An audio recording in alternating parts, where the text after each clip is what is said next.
నిన్న మనం మాట్లాడినాం ఎవరితో పెద్దపల్లి రాజన్నతో మాట్లాడినాం నేటి మాట రాసే పెద్దపల్లి రాజన్నతో ఆ అన్న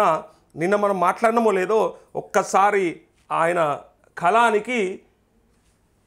పదును పెట్టిండు ఒక్కసారి ఇక్కడ చూడండి నిన్నటి గులాబీ పాలన అంతమైందని అనుకునే లోపే అదే తోవలో హస్తం పార్టీ నడుస్తున్నట్టే అనిపిస్తోంది రైతుల ఆర్తనాదాలు ఉరికొయ్యలకు వేలాడుతున్న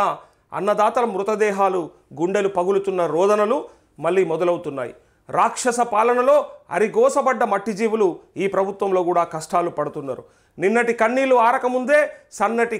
కన్నీటి ధారలు మళ్ళీ ప్రవహిస్తున్నాయి రాజ్యం అనుసరిస్తున్న విధానాలకు రైతులు బలిపశువులు అవుతున్నారు రైతు రుణమాఫీ రైతు భరోసా రైతులందరినీ మెప్పించలేదు అధికారుల నిర్లక్ష్యపు సమాధానాలకు రైతులు రాజులయ్యేది ఇంకా ఎన్నడో వాడలు ఊర్లయ్యేదెన్నడో బండ్లు ఓడలయ్యేదెన్నడో రాకాసి రాబందులు వాళ్ళే విష సర్పాలు వాళ్ళే రైతులెప్పుడు కోడి పిల్లలే పాలకులే గద్దె లెక్క తన్నుకపోతున్నారు తనువులు చాలించిన రైతన్నల ముందర రాజకీయాలు చేస్తున్నారని చెప్పి రాసినటువంటి ఈ మాటల్లో ఎంత అర్థం ఉందో ఒకసారి గమనించండి అందరూ కలిసి ఎవరి నెత్తి మీద బరువు మోపుతున్నారు ఎవరిని బాధ పెడుతున్నారు ఎవడు నష్టపోతున్నాడు అని చెప్పడానికి రాసినటువంటి బ్రహ్మాండమైన ప్రభుత్వాలు మారుతున్నాయి నాయకులు మారుతున్నారు అన్నీ మారుతున్నప్పుడు బతుకులు మాత్రం మారే పరిస్థితి కనిపిస్తలేదు మన రాతలు మారతలేవు మన బతుకులు మారతలేవు అని బ్రహ్మాండంగా రాసిండు రాజన్న నేను నిన్న అడిగినా గతంలో చాలాసార్లు రాసి ఉంటాడు బట్ మనం అడిగిన దానికి అన్న రాసినటువంటి మాట చూసిరు కదా భవిష్యత్తులో ఇంకా నేనేమంటున్నా అంటే రాజన్న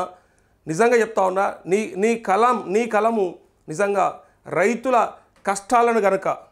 కళ్ళకు కట్టినట్టుగా చూపిస్తే ప్రభుత్వాలకు గనక అది కనువిప్పు అయితే రేపు పొద్దుగల మనంత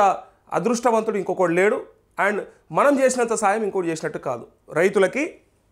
వాళ్ళ కష్టాల గురించి మాట్లాడేటోడు ఒకడు ఉంటే ఎదురు చూస్తూ ఉన్నారు మొన్న అసెంబ్లీలో బీజేపీ ఎమ్మెల్యే అయినప్పటికి కూడా పాయల్ శంకర్ అని ఒక ఎమ్మెల్యే మాట్లాడినాడు అందరూ రైతులు ఇట్లా నోరు తెరిచి చూసిరు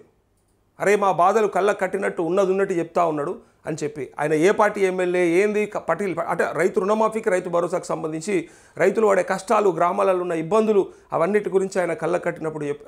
కట్టినట్టు చెప్తే దానికోసానికి ఎన్నోసార్లు ఎంతోమంది అన్నాగాయనోలో కానీ ఏ ఎమ్మెల్యేనో కానీ ఎంత సూపర్ మాట్లాడిండన్నా నిజంగా మా బాధలని చెప్పిండన్నా అని చెప్పి రైతులు అన్నప్పుడు ఎంతైతే సంతోషపడ్డామో నేనేమంటా ఉన్నా అంటే వాళ్ళ బాధల గురించి మాట్లాడడమే కాకుండా మీరేమో మీ పదునైన కలంతోని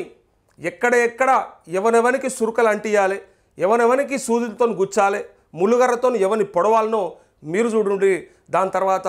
రైతులంతా కూడా